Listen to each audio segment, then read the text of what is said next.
All right, it is 2:30, so let's talk.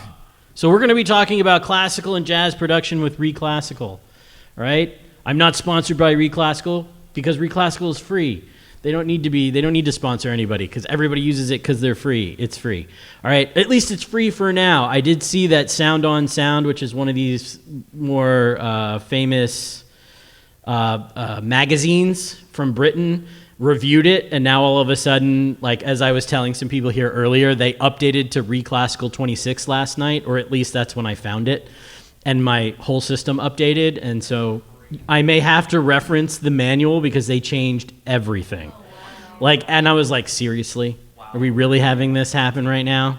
But so anyway, so it may not be free forever, FYI. But so the other thing we're going to talk about is also some production stuff when it comes to classical and jazz music. Now, this is not limited to classical and jazz. The reason why I labeled it that is kind of clickbait to try to get some of the orchestra people in here and stuff, right? But so the definition, but I guess I should also, this is me. So I am Dr. Jonathan Cresci. So I run a company called Fundamental Sounds, which is an audio production company.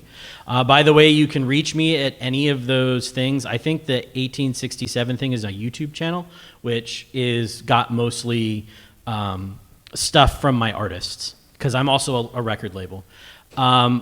If you have mixes, or if you have any questions, or if you just want to know some stuff about things, feel free to email me at any time.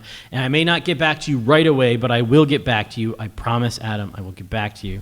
That's my email address. I am also the assistant professor of sound recording technology at Texas A&M University, Kingsville, which is down below Corpus Christi. We're about 200-ish miles from the border.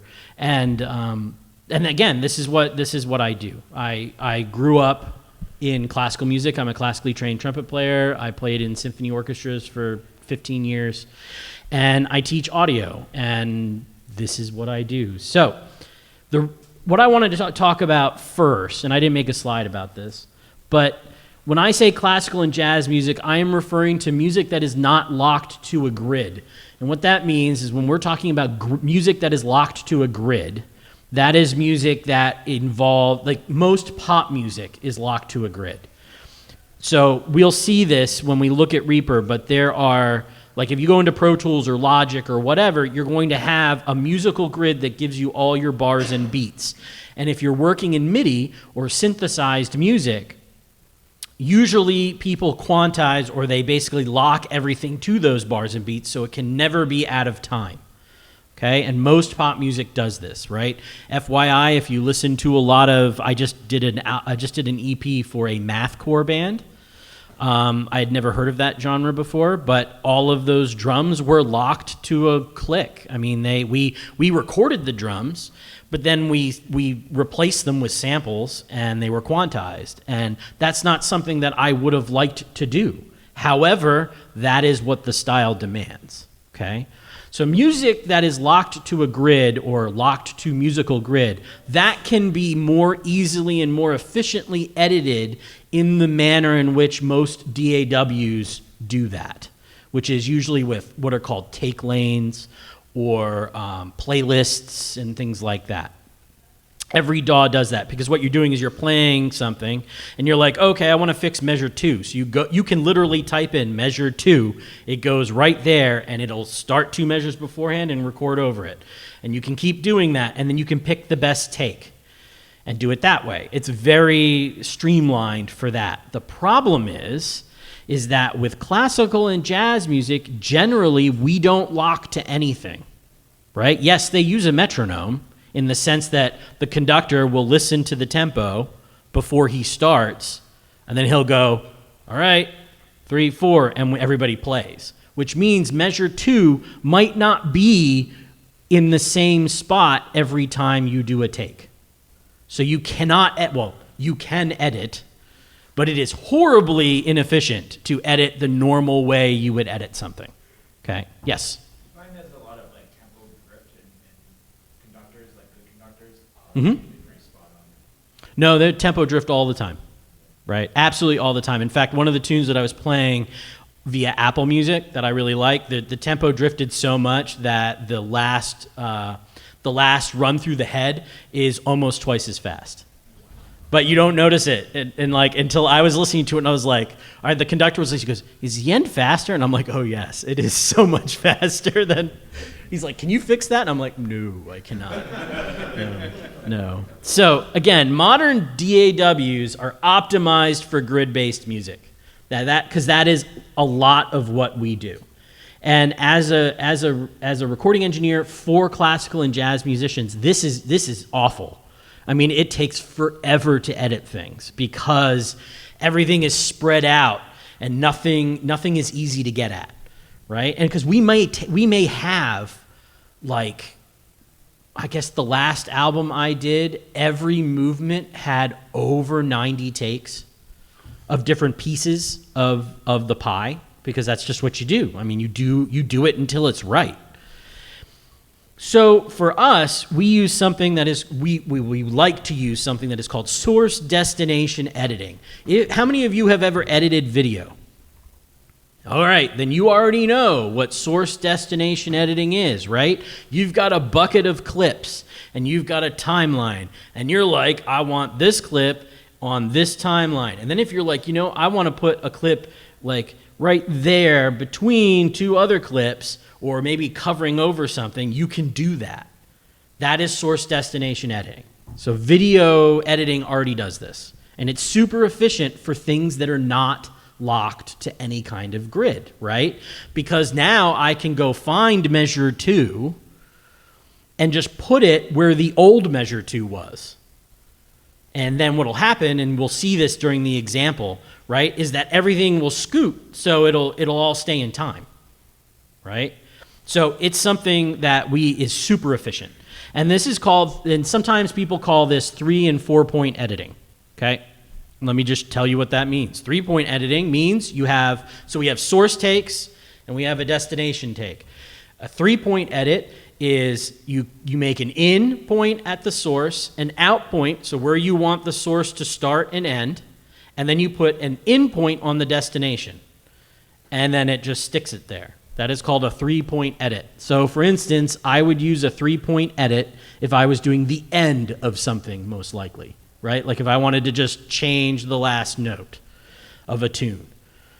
Or like I was joking the last time, is that the jazz band loves to have that North Texas hangover where you hear this trumpet just go wheet, and then he just cuts off, right? Like that, we will find the best one of those, and we will put that at the end, okay? And then we would use the 3 point edit. But most of the time, I'm using 4 point edits, which means I need a source in, a source out, and a destination in and a destination out. And what this allows me to do is change chunks of the original take or whatever, okay?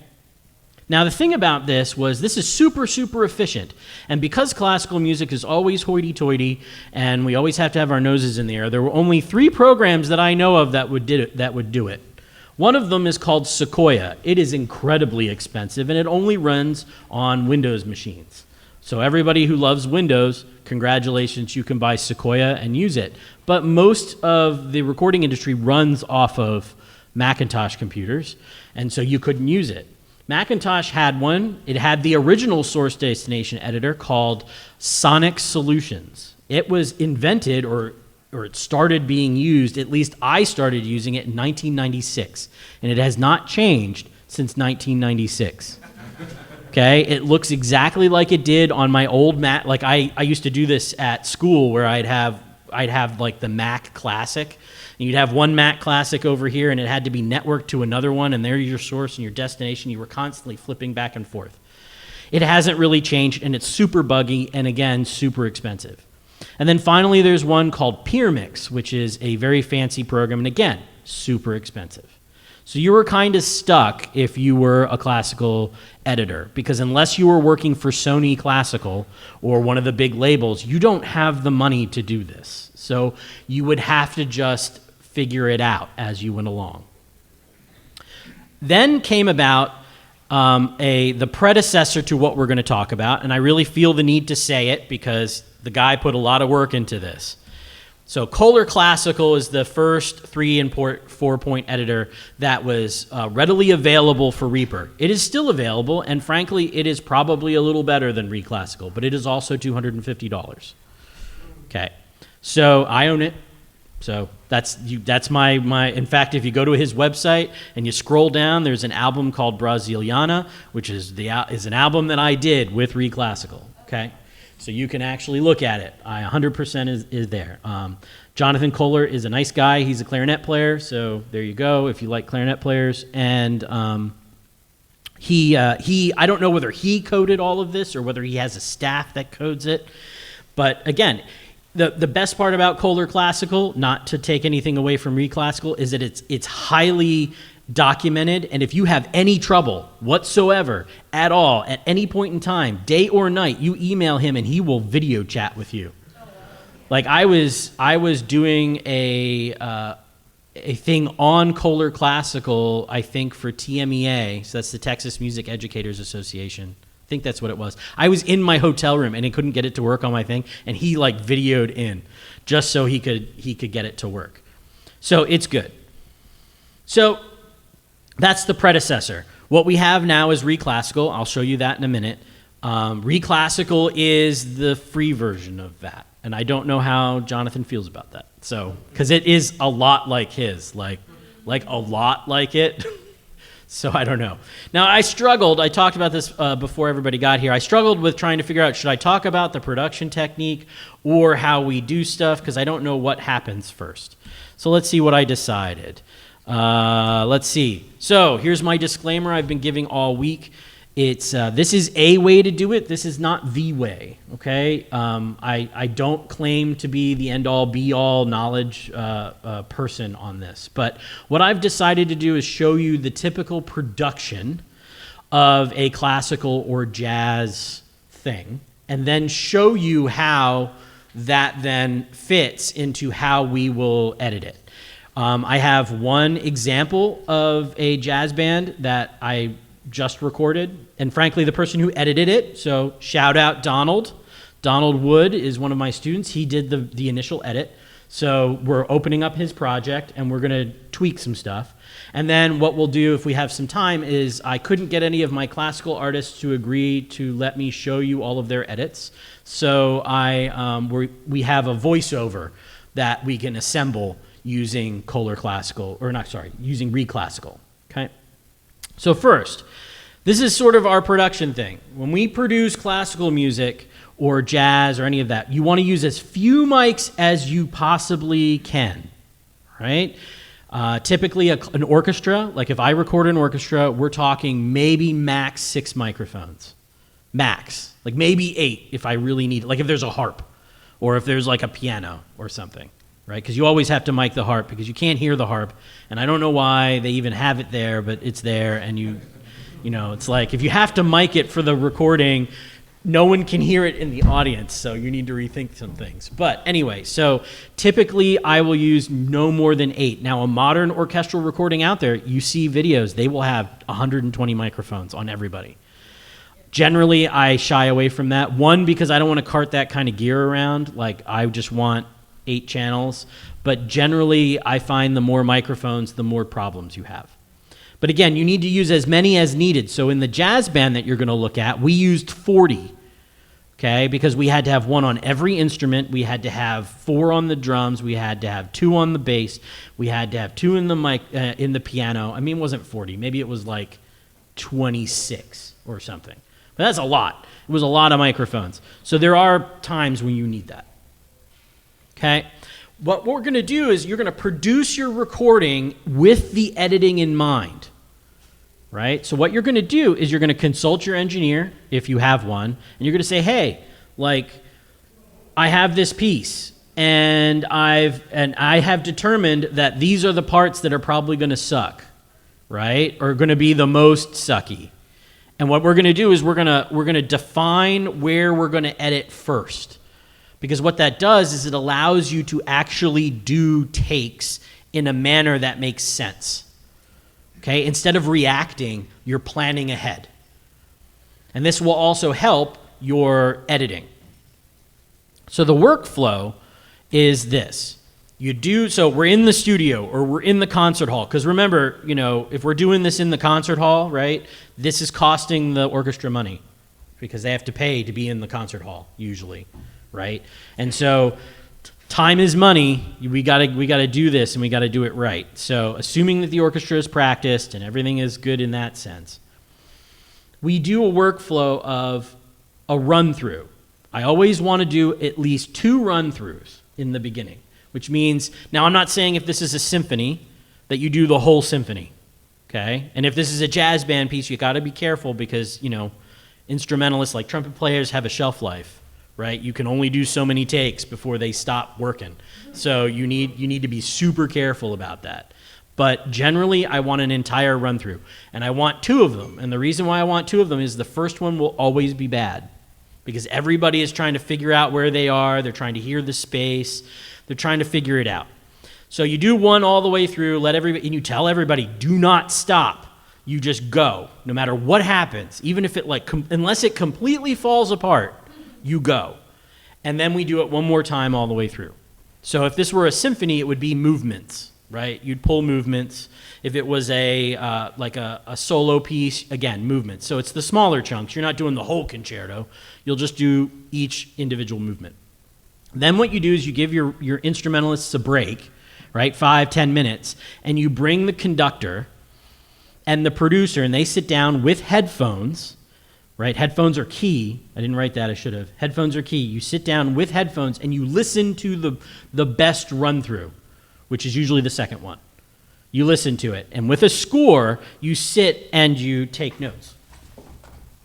So FYI, here is a score, right? And we will use a take sheet. Hopefully there's nothing on there bad, because sometimes I curse on the take sheets. Okay? And so what I've done is I have all of my notes about what happened in each take, where they were, what happened, so that I can reference this later so that when I go to actually do the editing, I know what to pick, okay? Because I'm usually the producer. But you have a listening with the conductor and the producer, and you sit there and you go, okay, we decided on these big chunks. What parts are we looking for, right? And you go in and you narrow it down even more. And then finally, once you've done it, you record the sections. And you decide, hey, we got this really hard, usually with jazz, it's like, okay, we've got the shout chorus at the end where there's high trumpet stuff. We're doing that first. So everybody goes to the end, and we run that until we get a good take. And then we start hitting the different pieces of this. Like, for instance, here, so let's see. So this is a clarinet piece that had 44 takes. So there were 44. That's actually pretty good. So that's 44 takes of that particular piece, okay? And we do all of that. And once we have done that's weird. Hold on a second. There's an extra slide in here. We'll have to ignore this slide. So once we're done with that, we will be done. We'll be ready to go, and we'll be ready to start editing, okay? But that's the workflow. The workflow is do run-throughs, do a listen, do the pieces. Run through, listen, pieces, and you do each that in turn. This is and this is through my experience to be the most efficient way to do it. Now, some musicians don't like to do that. They just want to do run-throughs until they get it all done. And generally speaking, classical musicians understand when they've messed up. So producing them is not usually a thing, right? Like in the sense of you don't have to be like, oh, that was pretty good. No, they know it wasn't good immediately, and they will be like, no, that wasn't good, I got to do it again, right? Usually you have to stop them from working. You have to be like, no, this is fine, we will fix it, okay? But again, you're doing it with the editing in mind. All right, we're skipping past this because for some reason I don't even know why those are here. What is going on? That's so weird. Interesting. Cool. All right.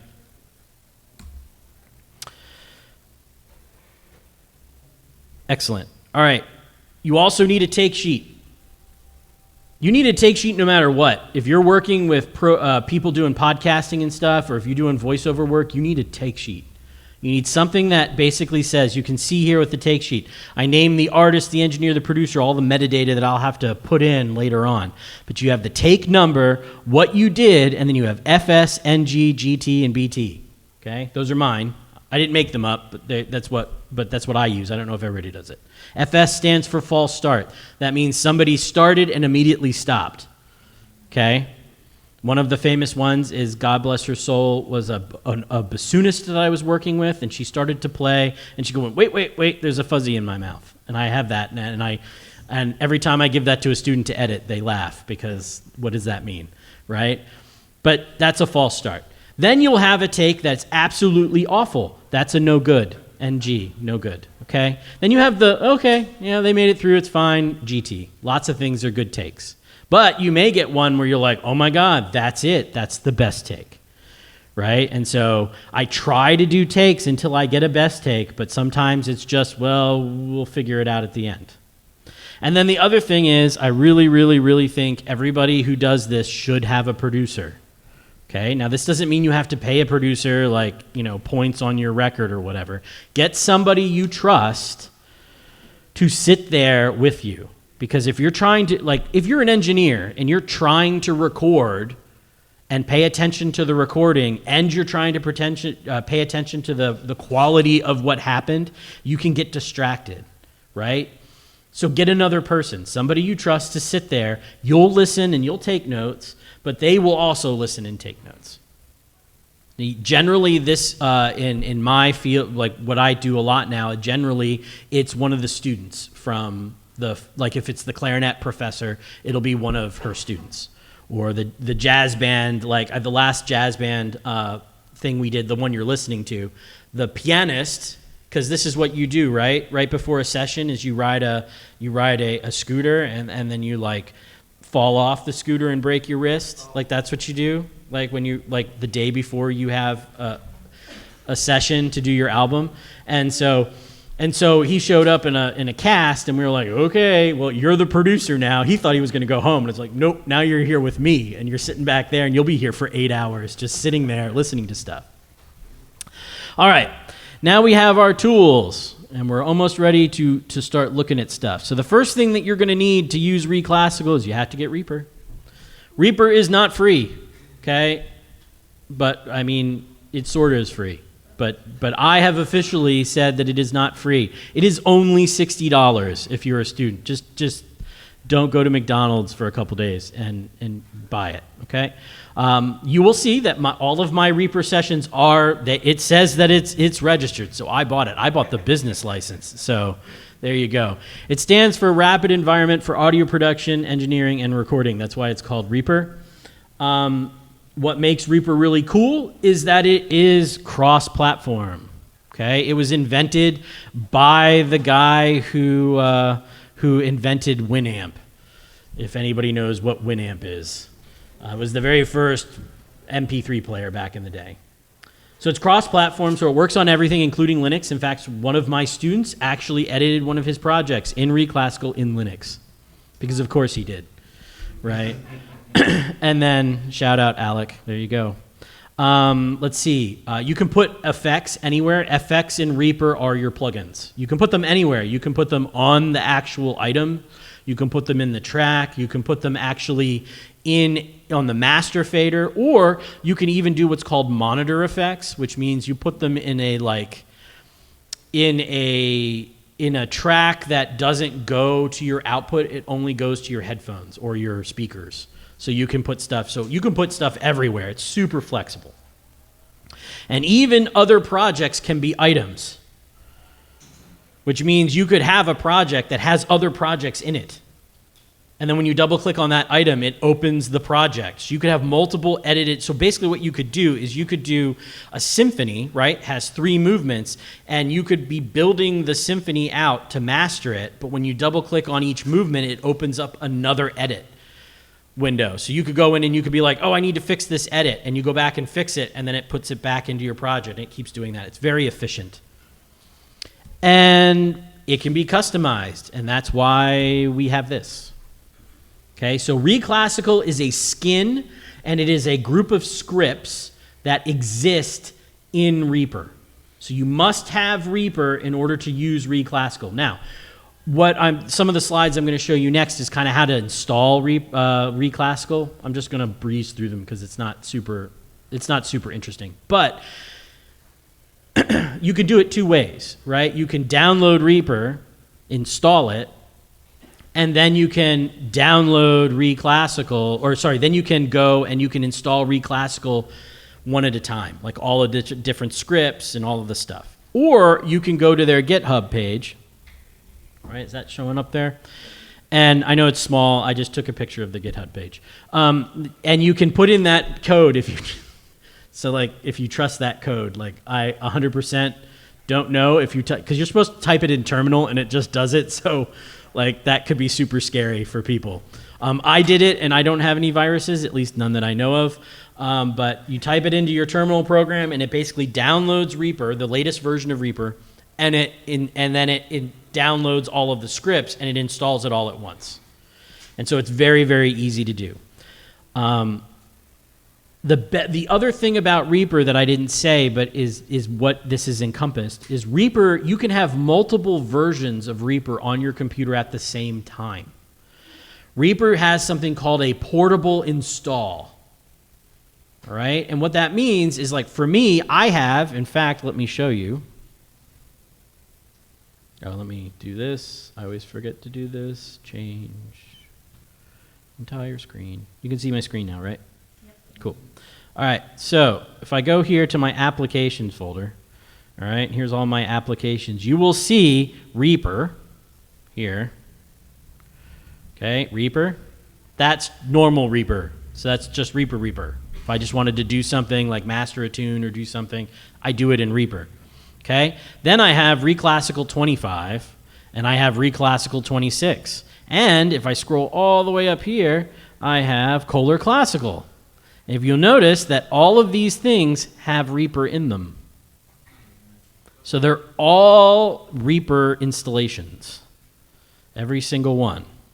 Okay? I should rename, see I can even rename this, _25. Okay, so I have all of the versions, and they're all separate. Okay? This is even cooler if you exist at like in an institution where you have multiple computers or something. If you use like all Windows machines, you can install it on a USB drive and just plug it in and run it. You can put all your plugins on there. You can put everything in there, and you can have an entire production on your USB drive. Same with Mac. Now, obviously, you can't go back and forth. Like the Mac program doesn't work on Windows, etc. Right? But you have that portable install. So when I was doing a lot of work in this area, in different studios, I would have my install on a USB drive, and when I went to the studio, I just plug it into their thing, and I had all my stuff. It was great. So that's super important. Plus, with this, you'll notice that I can have multiple versions, right? We're going to be looking at ReaClassical 26 because it's the latest, but I could go back and show you ReaClassical 25.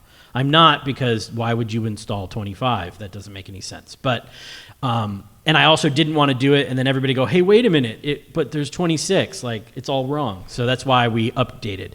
But the idea that I can have all of these things going on at the same time is super cool, right? In fact, I can open each one of these and they will show up as different instances on my computer. So I could have like regular Reaper and ReaClassical 26 and ColorClassical opened all at the same time, running different things.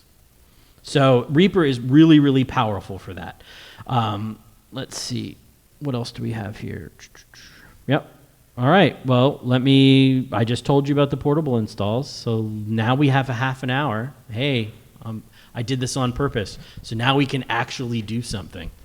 I'm excited. All right, here we go. So I'll put up this last slide if you want to contact me later at the end. Remind me to if I don't.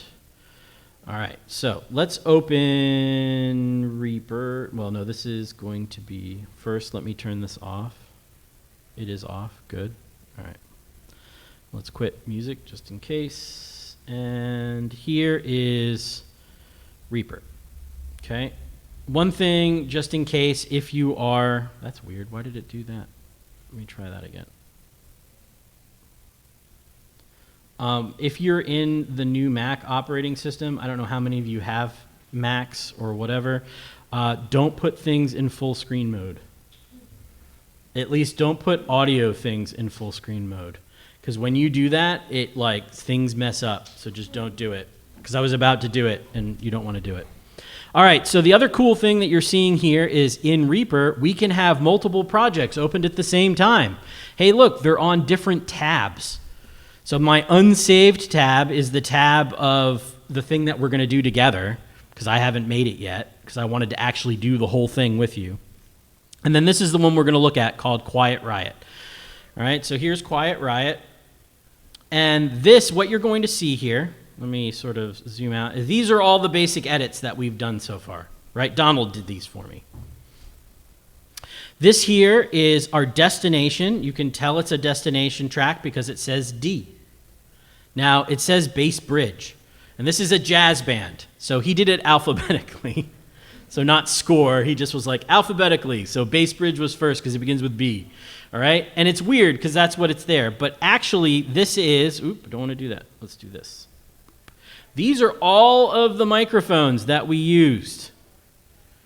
Okay, so you've got the bass fret, guitar, kick, overhead, left, right, snare, piano, sax, 1 through 5, trombone, 1 through 5, trumpet, 1 through 5. What this does is this allows me to have multiple mic sections, things that all have to be locked together in time, right? Like I can't edit the trumpet at a different time that I edit the trombone because then it won't be right. Especially because they're all in the same room, so they all bleed into everybody's microphone. So it's really difficult to do that. So what this does is it allows me to not have to look at all of this. So right, so D in ReaClassical stands for display. So whatever track you've clicked on, that's the display. And I think E stands for encompass. That seems weird, but it makes things smaller. Okay? It basically takes the folder and folds it up. That's another thing I should tell you about Reaper. Reaper has folders. It's the first one to do it. Everybody has folders now. Like Pro Tools has got folders and Logic's got folders, but Reaper was the first one. So what we have is we have this bass bridge track, right? That actually this is the bass bridge. That's what you're looking at right now. And in that folder is all of the other microphones. Okay, so that's your D. This is destination. This here is S. What do you think S stands for? Source, right. And we have, see, we went past 6, 12, 13, 14, yep. Where did we go? We ended at 21. That's how many different sources. Now, technically, he probably could have done it a little bit more efficiently, but it's fine. So what we have is he put every take on a different source. And what he tried to do is he tried to line them up so that each take sort of was in the same spot as where he wanted it.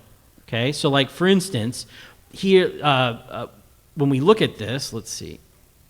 We can come down here like, here's the ending. These are our ending pieces. So I really wish I had my, my mouse. Reaper is really not good with touchpads. So here are like all of the endings. So for instance, one of the ways we can do this, and what's nice is if I hit the key A while I'm floating over this with my mouse, like if I want to listen over here, say I put my mouse right at the beginning and I hit A. Can you guys hear that? Okay, and I hit the space bar to stop. But like, what if I wanted to, well, no, I really want to hear what's over here.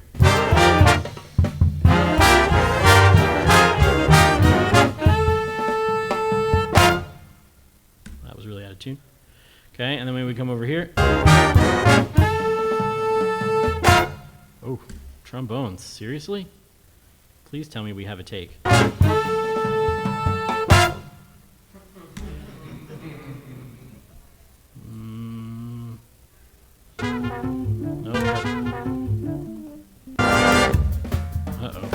That's going to be bad. Which one did he pick?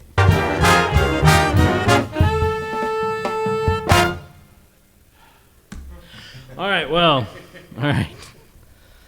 That's bad. So I'll have to talk to my producer about that one. Mr. Zamora, you have problems. Okay, so here we go. What I was doing there is I was going to each source, right? And I was just hovering over the source. And I hit the A button for audition, and it auditioned it. So I can go and I can find out what I like and what I don't like. And usually what Donald did was he followed the take sheet. He was just like, okay, the take sheet said this was good, so he just did that. And then what we do is we send this initial edit to the director, and he listens to it, and he goes through and goes, well, this is still bad, this is still bad. He's going to listen to that ending and go, and we'll have to figure something out about that. But, like, he will find what is good and what isn't good, okay? And then we go back and we go look at our takes, and we try to find fixes for those. So, like, for instance, I was listening to this, and I kind of wanted to show you what this is all about. I think it was here. Yep, I put a marker there. So this is a marker. So I found this mistake. So by the way, now that I am hovering over the destination track. So that's what we're listening to. So we're listening to the pre-edited stuff. So I'll start over here. Did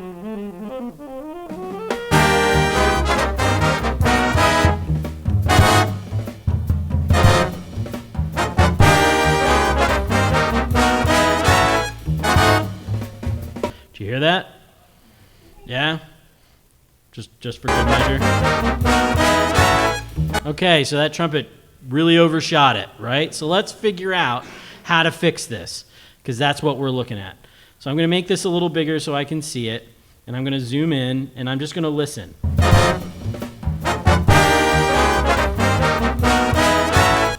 Okay, so this is kind of where it starts. Right? So what I'm going to do is I'm going to put my cursor here at the beginning of that hit, and I'm going to use, okay, hold on a sec. Just making sure that I did this right. Where is it? All right. Destination in and out is 1 and 2 now, so that's different. All right, so 1. That is now my destination in. Okay, and now my destination out is there. That's basically where I think it's going to be. So I'm going to hit 2, destination out. So I've now set my destination. I tend to do that first because, well, that's, we're trying to edit something, and that's where the mistake is going to be. Now I got to go find a source to make this better. So I come down here and let's go find something. So it appears that our source takes might be, let's see, we're at 39, 36, 37. All right, so it should be around here somewhere. So let's see if we can find it. I'm going to start with, let's start with take 14. Technically, this is take 34, by the way. So let's listen. All right, so I think it starts over here.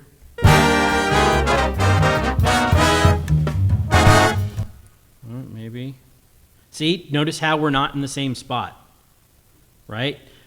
The destination and the sources do not exist in the same place. So we may have to listen to this a little bit more.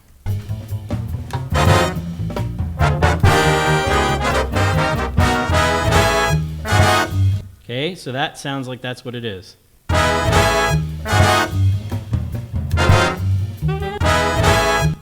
right, let's just make sure.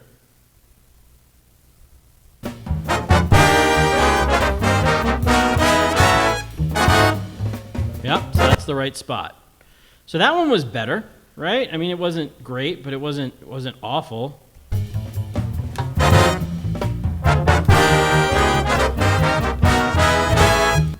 Okay, so this is a take 34, remember that. And now we go over here to take 36. That one's kind of good.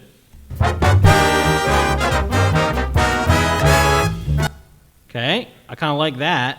So we're just going to go with that because I like that. So we're going to come in here and I'm going to find the beginning.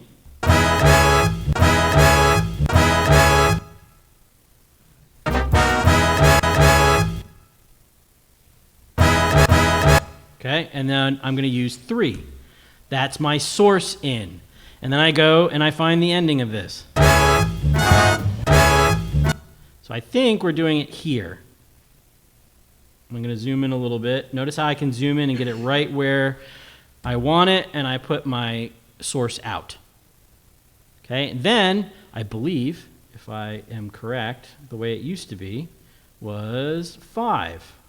5 to make the edit. There we go. See, I remembered that. So we go in here. Now that that's all set up, I'm going to come up to destination. You don't have to do this, by the way, but I just want to see it happen. And I'm going to hit 5. And now we have this in here. Now let's see if we did it right.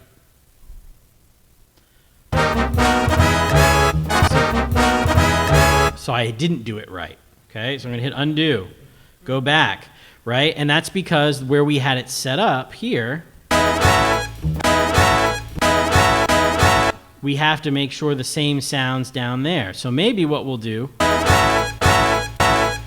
is we will actually look for the trumpet part. So I can open up my destination and I can scroll down to trumpet. And if anybody knows, lead trumpet is what? It's usually T1, but apparently it's, well, let's see. I think it's T1. All right, so notice here, we're not quite where we're at. All right, that is not trumpet. That is not this must be it. Trumpet 4. Woo, that was not right. Nope, that's not it either. Come on, man. The reason why it's like this is because they switch. There we go. Yeah, you can hear that, right? So we could probably just take that part. Right, but let's be better, and we're going to take this part. So we go 1 again, and then I'm just going to clip maybe here for 2. So what I'm doing is I'm going to replace this bit. So now I'm going to go back. All right, we're going to go down here to where we wanted it, which is this. Oops. Right, we were on 34, that's the one we liked. So we'll come down here and we'll scroll over to trumpet 4, and here we've got that same thing. Right, so we've got our, nope, not trumpet 4, right? Trumpet, what trumpet was it? 3? Here we go.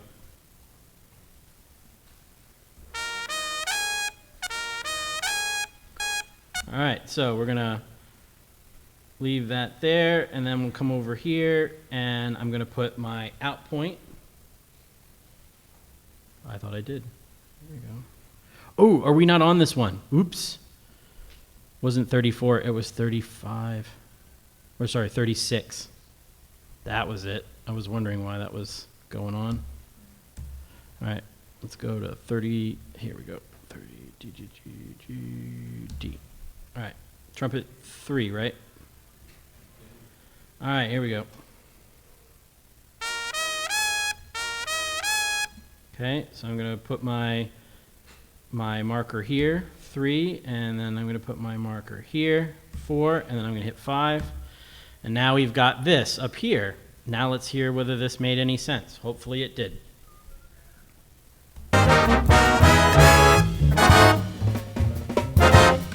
Ta-da, we fixed him. He is now fixed. Okay, so that's what you do, is you go around and you find the bits and pieces and you fix them. And that's, a lot of times, that's a lot of listening. Okay, now, let me show you how to set up one of these projects. Okay, so I am not going to save this. Actually, we'll do a thing called save new version of project. There we go. So now there's a new version. All right, and I'm going to close it. All right, here is a brand new ReaClassical project. So what we do is we hit, let's see, Command N. And Command N is going to give us create ReaClassical project. Now we're going to do we're going to do a voiceover. Again, because of my clients don't want me to show you how much we need to edit them. So you have to always have at least 2 tracks. So I have to pick 2, even though there's only 1. And I always use the vertical workflow. What that means is all of my takes are going to go underneath the run through that I decide to have. I hit OK. And now I can name my tracks. All right, so I'll name this one Nick, because he's a Nick, and we'll name this one blank, because there's nothing there. All right, and we're going to mute it, so I can mute it in advance. This is all not Reaper. This is ReaClassical. ReaClassical does this. Reaper does not do this. All right? It allows us to add special tracks, which in their mind is if you wanted to use ReaClassical to produce your entire album, meaning mix it, master it, and all of that, you can add all of the appropriate tracks for that. I will tell you right now that I do not mix in Reaper. Okay? I find mixing in Reaper a little less intuitive, and it's not as fast for me. So generally, I actually have a 2 digital audio workstation workflow. So I will record in Pro Tools, or what I generally do if I'm on site is I record into a portable recorder. So I have like a Sound Devices like 788T, which is an 8-channel device. I record into that. I import it into ReaClassical to edit it. And then when I mix it, I put it into Pro Tools because I'm faster in Pro Tools. So I can mix in Pro Tools, and then once it's done, it actually ends up back in Reaper, but in a normal Reaper, to master it, because Reaper is very good at mastering. So we have done this, all right? And now you can see we have our destination Nick, and we have all of our sources, and it starts with 6. If we want more, because we're going to want more, let's see if we can do it with 6, but let me add 1. If I hit Command D, it adds an extra source track. By the way, that used to be /. Last night I kept smacking /, and I'm like, why isn't this working? And because it's Command D.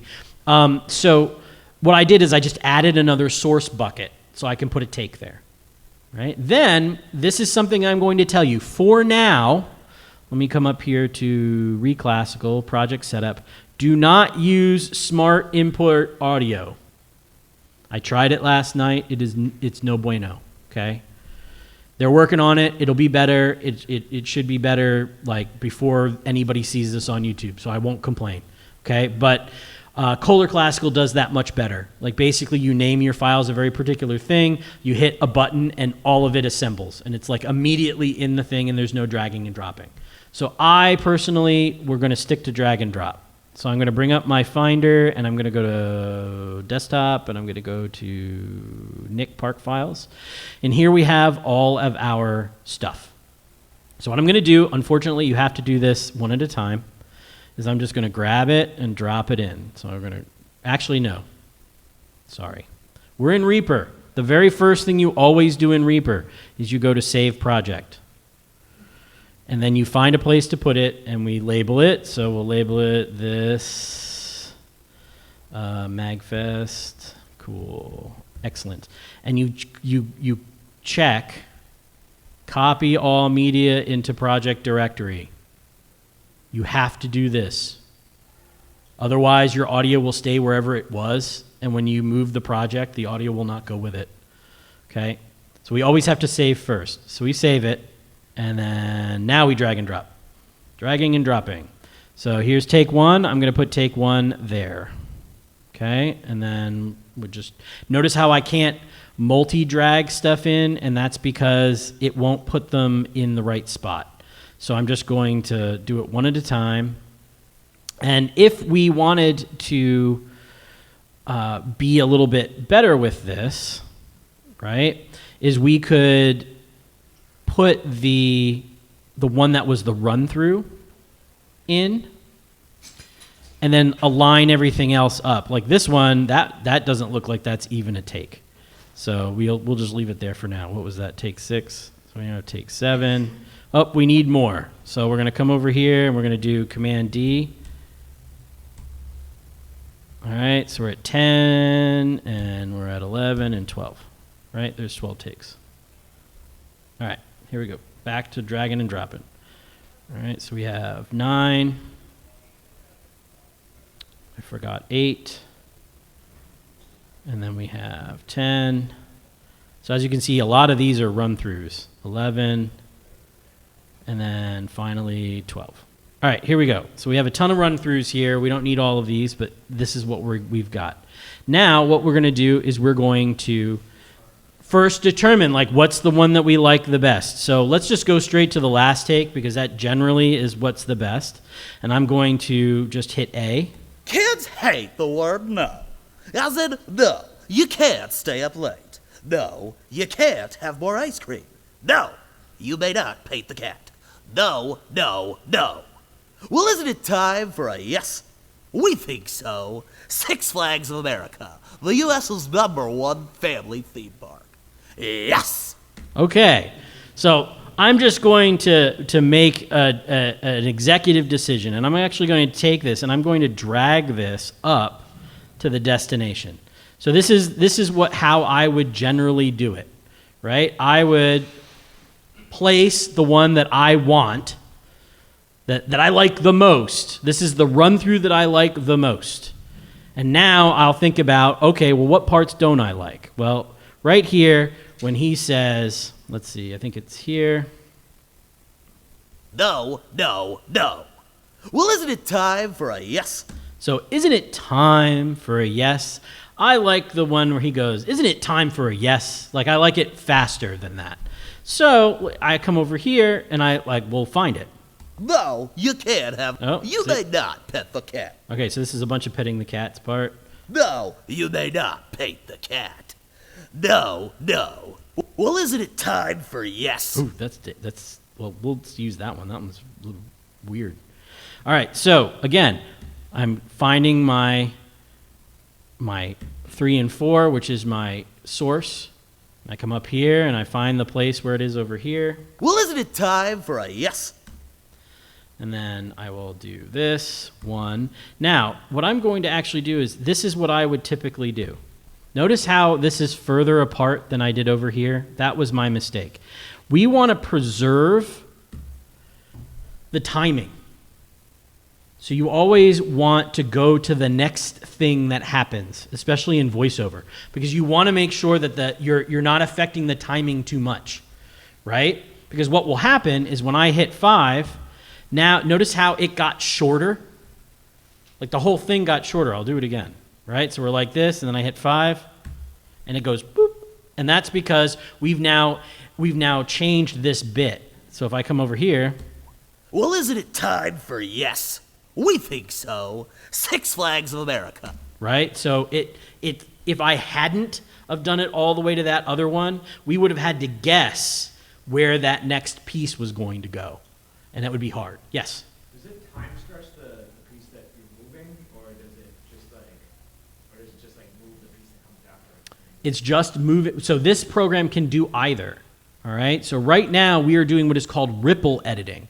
So when you put something in between stuff, it removes. So what this program is doing is it's removing the thing that was there, putting yours in, and then scooting the other side over. However, if you wanted, for instance, somebody said something that like maybe in your piece they took a piece slightly too fast, you could actually ask it to stretch it out, to fill the spot. But that can be weird. I try not to do that because you can get artifacts if you do it too much, right? Like if you slow it down too much. So generally speaking, this is what we're doing. We just go around and we just do source, destination. We pick a new thing. And that's all you're doing. Now, the other thing that's nice about this is, let's say we've decided that we didn't like how long the space between here and here. So we could listen to it. No. Well, isn't it time for yes? We could actually take this and we could move it. We could remove pieces here in order to change how the flow of the music or the voiceover goes. Yes. How destructive is the edit? Like, you can control Z your way out of it. If you came back to it later and decided, no, I shouldn't have done that after all, can you? You might not be able to undo it, but it is, well, yeah, you can. So this is what is called, he asked, how destructive is this? In modern digital audio workstations, there is almost never a time where you will do anything destructively. So if I didn't like this and I couldn't figure out a way around it, I would just click here and go, well, actually didn't do it that time, which is weird. Maybe I'll delete this. All right, so it's not letting me do it. In general, what you would do is you could delete your edit and then just scoot everything back over again and it would be fine, right? I think ReaClassical has a specific keystroke and that's why it's stopping me from doing it, and I don't know what that is off the top of my head. Because I just tend to use the Command Z back if I don't like it. But yes, you can fix it. And notice that this still exists. Like, this didn't go anywhere. So if you like something else, just go to a different take and dump it in. Or if you want to use the old take, just go back to the old take and dump it in. In fact, what you could do is instead of dragging that original take up, right? So like, let's do this real quick. So I'm undoing a lot. So now we're back at the beginning. Let's say I want this instead, this top one. Instead of dragging it, I'll just do one. Or sorry, not one. That's the wrong one here. Let's do 3. Oops.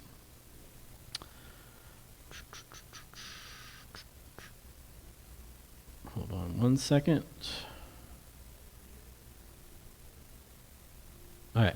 So I'm going to come here and I'm going to do my source. I'm going to go source in and out, and then I'll just come up here. Here's my 3-point edit. I could do this, and then I hit 5, and hey, look. I copied it. So now this is here, and it's here. So now if you really screw something up, you can always go back to the original. All right, I have 4 minutes left. Any questions, comments, thoughts? Yes? Do you change your editing process at all if you're ever in a situation where you have live video alongside a live audio? Ooh. Yes, you would still do this, but what I would probably do is I don't know whether ReaClassical has the ability to use video. I may just edit it in whatever video program you're editing it in, but then export out the audio to clean it up later. Like once you've edited it to the video, you could take those audio files, send them somewhere where you can do a better job of actually cleaning up the audio and mixing it better, and then bring it back. That's something I will admit that I have not needed to do yet. Everything that I've needed to do was editing first and then bringing video in later. Any other questions? But ReaClassical might be able to do that in the future. Reaper can do it, so it probably has that ability. Anything else? Yes. I'm going back to your hot take about the producer. Yes. I do this as a hobby, so I'm not going to pay anyone to be my producer. I'm going to tell my buddy to do it. Uh-huh. What should I tell him to do? Is he just kind of a neutral third party that provides more opinions? And how much weight should I give to those opinions? Well, it depends on how much you trust your buddy. So it typically what I would do is I would give them some amount of direction saying, hey, we're listening for these types of things. Like we're looking for, like, I don't know what genre or what you're doing, but like maybe it's intelligibility, if it's voiceover, or if it's, something that you're listening for. But in general, I let them do whatever they want. They listen for it, because what's going to happen is if you're really close to the project, right? And like if it's yourself especially, you want somebody else to tell you whether you did something right or wrong. You don't want to be the one to judge, because I was told this a long time ago, because I am a performer also, was that you can't, I don't want to say you can't. Can't's the wrong word. It's really difficult to be a producer and a performer at the same time, right? Like you need to put all of your brain on one thing. And even when it comes to being a mixing engineer, right? Like if you're the recording engineer, your job is to make sure everything is working, right? Like that you're getting the right sounds and that nothing is clipping and everything is feeling good, right? Your job is sound. And then the producer's job should be content, like how it is presented. Now you're listening and you may pick things up, but if your brain is on, whether they played measure 3 right, then you're not listening to the sound, and you could miss a clip, I've done it before. Like when I've had too many hats, all of a sudden. So I did an album called Brasiliana, and I didn't notice that the horn, because it was a horn, trumpet, and piano trio, I didn't notice that the horn clipped her microphone because I was too busy listening to them make mistakes, right? And so I didn't hear it. And by not hearing it, when I came back to edit it, I was like, oh, crap, what am I going to do? And so I was able to recover it, but that was totally my fault, right? So I have to wrap up. It is 3:30, and so you guys can go do your stuff. Happy MAGFest. Happy end of MAGFest. Thank you for coming. I really do appreciate it. Again, if you have any questions or need to talk to me or whatever, here you go. I am happy to answer all of your questions.